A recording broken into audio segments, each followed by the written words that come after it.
आज का हम लोग का पहला प्रश्न है, जब 3 का पावर 10 को 7 से विभाजित किया जाता है यानी भाग दिया जाता है तो शेषफल कितना आएगा। तो सबसे पहले क्या करेंगे, हम लोग 3 का पावर 10 को ऐसा बनाएंगे कि वो 7 के करीब में आए। तो 3 का पावर 10 को हम लोग लिख सकते हैं 3 का स्क्वायर और इसका पावर कर देंगे 5। क्यों? क्योंकि 10 को लिख सकते हैं 2 गुने 5। अब 3 का स्क्वायर कितना हो जाएगा, 3 का स्क्वायर हो जाएगा 9, ये 9 हो गया और इसका कर देंगे पावर हम लोग कितना 5। इसमें हम लोग 7 से भाग देंगे। अब 7 से भाग किसमें देंगे, 9 में, और जो शेषफल आएगा उस पर हम लोग पावर 5 कर देंगे। तो 9 में 7 से भाग देंगे तो शेषफल हम लोग का कितना आ जाएगा 2। 9 में 7 से डिवाइड करेंगे तो शेषफल 2 आएगा। अब 2 का पावर कर देंगे 5, लिख दिए 5। अब इसको हम लोग हल करेंगे तो 2 का पावर 5 का मतलब 2 को 5 बार गुना करना। कैसे, 2 गुने 2 5 बार, तो गुना करेंगे तो आ जाएगा 32। अब यहाँ हम लोग का 32 आ गया जो कि शेषफल कहलाएगा, लेकिन शेषफल ये नहीं होगा। क्यों?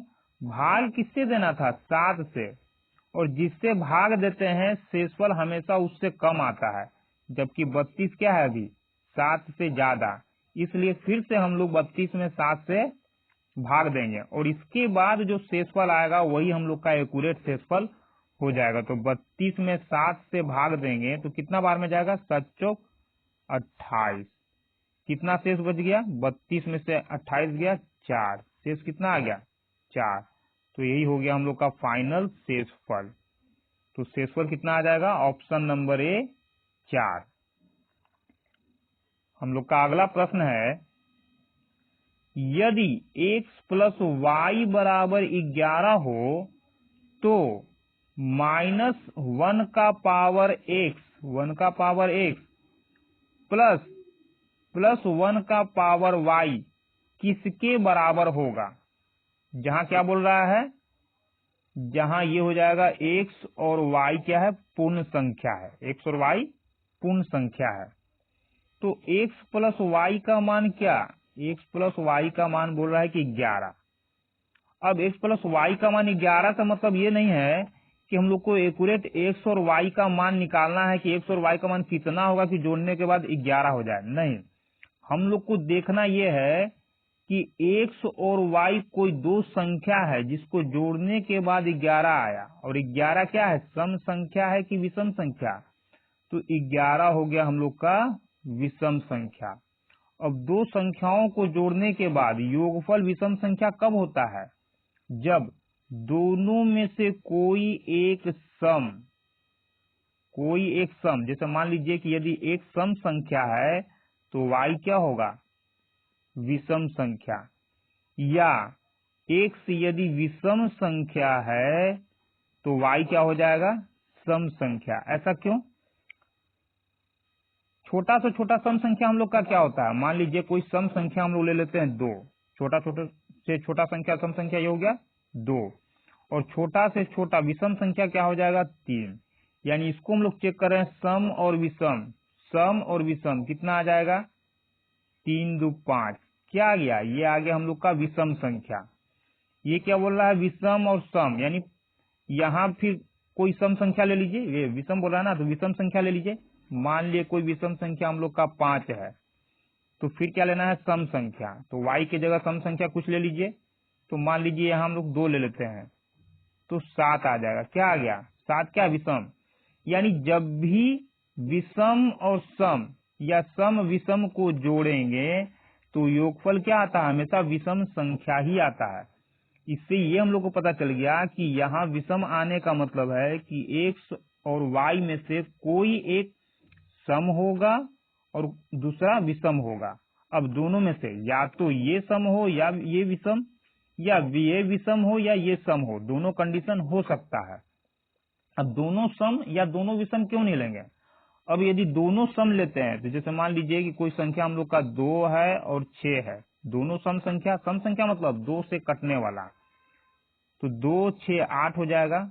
योगफल कितना आ गया, 8। 8 क्या है, सम संख्या, क्योंकि 2 से कटता है। दोनों विषम संख्या ले लीजिए तो 5 और यहाँ ले लिए 3, तो 5 3 कितना होता है 8। 8 क्या आ गया, सम संख्या। यानी दोनों सम या दोनों विषम होने पर योगफल क्या आता है, सम संख्या, जबकि योगफल क्या है, विषम।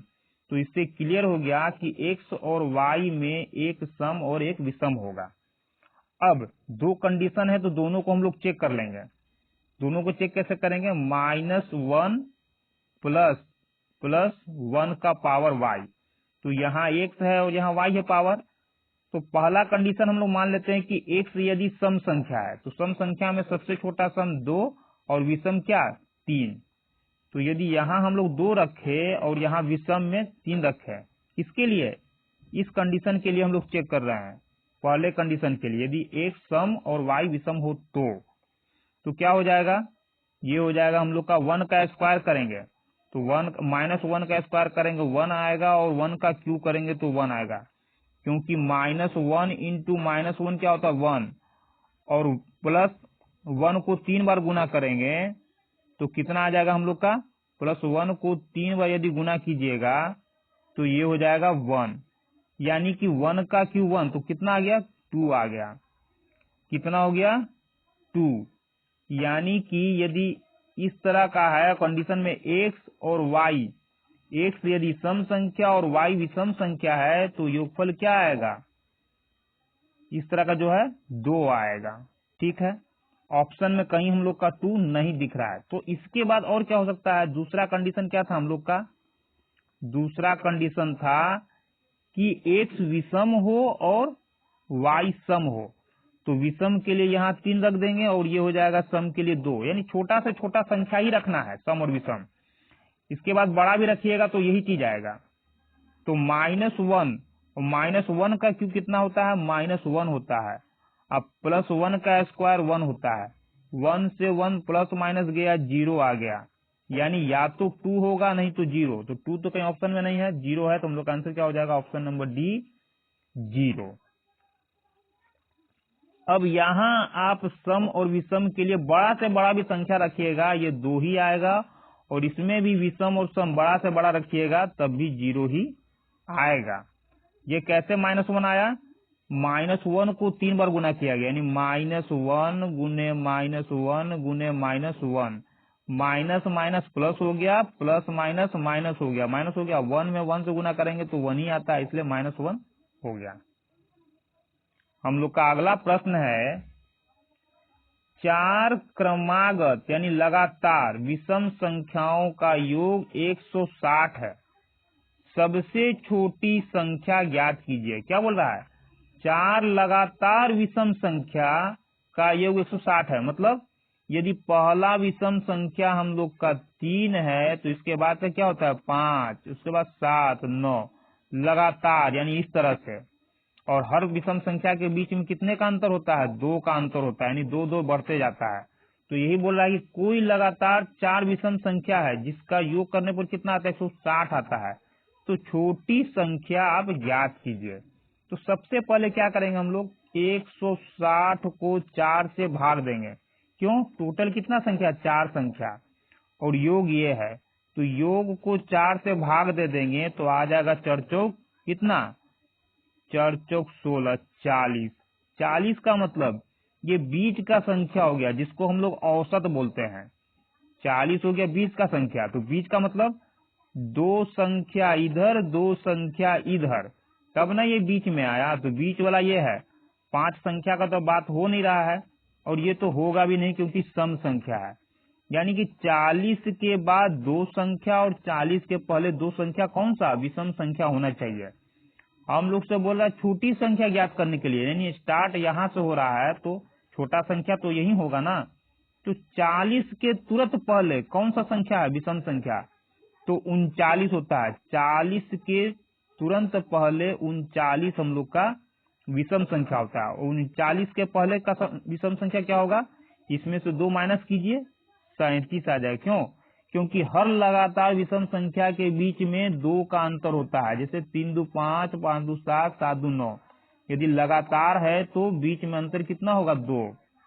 अब यदि यहाँ 39 है तो यहाँ कितना हो जाएगा, 37 हो जाएगा। तो हम लोग का सबसे छोटा संख्या विषम संख्या क्या हो गया, चारों में से 37। तो हम लोग का आंसर कितना हो जाएगा? Option number B 37। ठीक है। अब इसी में यदि बोलता है कि बड़ा से बड़ा संख्या ज्ञात कीजिए, 4 में बड़ा संख्या, तो 40 के बाद का विषम संख्या कौन सा हो जाता है? ये हो जाता है हम लोग का 41, और 41 के बाद का संख्या हो जाता है, 2 जोड़ देंगे हो जाएगा 43, यानी बड़ा संख्या का बात करता तो हम लोग का 43 हो जाता। हम लोग का अगला प्रश्न है, यदि किसी संख्या के वर्ग का अंतिम अंक 1 है तो उसके घन का अंतिम अंक कितना होगा? घन मतलब क्यूब का, वर्ग मतलब यदि किसी संख्या का वर्ग यानी स्क्वायर किया जाता है तो अंतिम अंक 1 आता है। उसी संख्या का यदि घन यानी क्यूब किया जाए तो अंतिम अंक क्या हो सकता है? तो सबसे पहले हम लोग को ये जानना होगा कि किस संख्या का वर्ग करने पर अंतिम अंक 1 आता है। तो हम लोग जानते हैं कि किसी भी संख्या का वर्ग करने पर अंतिम अंक कब 1 होगा? जब उसका इकाई अंक क्या होगा? 9 या 1, यानी इसके पहले कुछ भी हो संख्या, इकाई अंक यानी अंतिम संख्या यदि 1 होगा तभी उसका वर्ग करने पर 1 आएगा। जैसे मान लीजिए कि कोई हम लोग 2 अंक का संख्या लेते हैं, यहाँ बाउंडिंग नहीं कि 2 अंक का संख्या हो, लेकिन हम लोग मान लिए कि कोई 2 अंक का संख्या है, तो कोई 2 अंक का संख्या मान लीजिए 19 है, तो 19 का स्क्वायर करेंगे, लेकिन ये याद रखना है कि लास्ट में कितना 1 या 9 होना चाहिए, तो 9 ले लिए लास्ट में, संख्या कुछ भी हो। जैसे आप ये भी ले सकते हैं कि 2 3 9 239, और इसका स्क्वायर कीजिएगा तब भी लास्ट में क्या आएगा? 1 आएगा, क्योंकि अंतिम में 9 है। यानी जिस संख्या का अंतिम अंक 9 या 1 हो उसका वर्ग करने पर 1 होता ही है। प्रूफ करके हम लोग देख लेते हैं। 19 का स्क्वायर कितना होता है? 19 का स्क्वायर हो जाएगा 361, लास्ट में कितना आ गया? 1, यानी कि जिस संख्या के अंत में 9 था उसका वर्ग करने पर कितना आया? अंतिम अंक 1 आ गया। उसी तरह से 1 के लिए भी चेक कर लेते हैं। 21 कोई संख्या है जिसके अंत में क्या है? 1 है, तो 21 का स्क्वायर हम लोग करेंगे तो कितना आ जाएगा? 441। अंतिम अंक 1 आया कि नहीं आया? अंतिम अंक 1 आ गया। तो इसका मतलब क्या बोला है कि अंतिम अंक, जिस संख्या के अंत में अंतिम अंक 1 या 9 है उसका वर्ग करने पर अंतिम अंक 1 आता है। अब बोला कि यदि उसी का घन किया जाए तो अंतिम अंक क्या होगा? तो संख्या भूल जाइए, बस आप ये याद रखिए कि अंतिम अंक कितना कितना है? 1 और 9 है, क्योंकि किसी भी संख्या का अंतिम अंक वर्ग करने पर अंतिम अंक 1 कब आता है? जब उसका अंतिम अंक यानी अंत में 1 हो। जैसे 239 हो गया, 111 हो गया, 229 हो गया, अंतिम अंक कितना आ रहा है? 1 और 9, यानी इसका हम लोग वर्ग करेंगे तो अंत में कितना आएगा? 1 ही आएगा। तो बोला है कि इसका घन करने पर कितना आएगा? तो संख्या भूल जाइए, बस ये याद रखिए कि 9 और 1, यानी 9 का घन करेंगे तो कितना आ जाएगा? तो 9 का घन कितना होगा? 9 का घन का मतलब 9 गुने 9 गुने 9। अब यहाँ आपको पूरा गुना नहीं करना है, आप ये देखिए इकाई अंक पकड़िएगा, 9 81, 81 आता है, तो 81 में आपको 1 देखना है, और 1 में 9 से कीजिए, कितना आएगा? 9, यानी अंतिम अंक कितना आ जाएगा? जिस संख्या के अंतिम अंक में 9 होगा उसका घन करने पर कितना आएगा? अंतिम अंक 9 आ जाएगा। उसी तरह से यदि 1 का हम लोग घन करेंगे तो 1 का तो आप जानते हैं कि 1 को कितनों बार गुना किया जाए? 1 ही आएगा। तो क्या हो गया? किसी संख्या के वर्ग के अंतिम अंक, वर्ग का अंतिम अंक यदि 1 है तो उसका घन करने पर क्या होगा? या तो 9 आएगा नहीं तो 1 आएगा, या तो 9 आएगा नहीं तो 1 आएगा। तो हम लोग का आंसर क्या हो जाएगा? 1 या 9, ऑप्शन नंबर बी। हम लोग का अगला प्रश्न है, एक धनात्मक संख्या अपने वर्गमूल से 30 अधिक है तो संख्या ज्ञात कीजिए। कोई धनात्मक संख्या है, मान लीजिए धनात्मक मतलब पॉजिटिव x, बोला धनात्मक संख्या अपने वर्गमूल से, धनात्मक संख्या x अपने वर्गमूल यानी इसी का वर्गमूल अंडर रूट से 30 अधिक है, यानी धनात्मक संख्या ये अपने वर्गमूल से अधिक है, यानी माइनस कर देंगे इसमें से, कितना अधिक है? 30 अधिक है, तो संख्या ज्ञात कीजिए। हम लोग क्या करेंगे? ऑप्शन से चेक करेंगे। संख्या में से उसका वर्गमूल घटाने पर 30 आ रहा है, संख्या में से वर्गमूल घटाने पर 30 आ रहा है। अब 16 में से कुछ भी घटेगा, क्योंकि 16 क्या हो गया, संख्या हो गया, तो 16 में से कुछ भी घटाएंगे 30 कभी आएगा, नहीं आएगा, नहीं हो सकता है। 36, यानी यहाँ 36 रख दें तो इसका वर्गमूल कितना हो जाएगा, अंडर रूट 36 का अंडर रूट कितना हो जाएगा, 36 का 6 हो जाएगा, यानी यहाँ कितना हो जाएगा 6, तो बराबर कितना आ जाएगा, 36 में से 6 गया 30। तो हम लोग का दूसरा में ही मिल गया कि संख्या यदि 36 होगा तो 36 में से इसका वर्गमूल को घटाएंगे 30 आ जाएगा, तो यही हम लोग का आंसर हो जाएगा ऑप्शन नंबर बी 36। अब यदि इसमें कहीं भी कोई प्रश्न में डाउट है, दिक्कत हो रहा है समझने में, आप कमेंट कीजिए, इसको दोबारा समझाया जाएगा, इसके लिए आपको दूसरा वीडियो दिया जाएगा।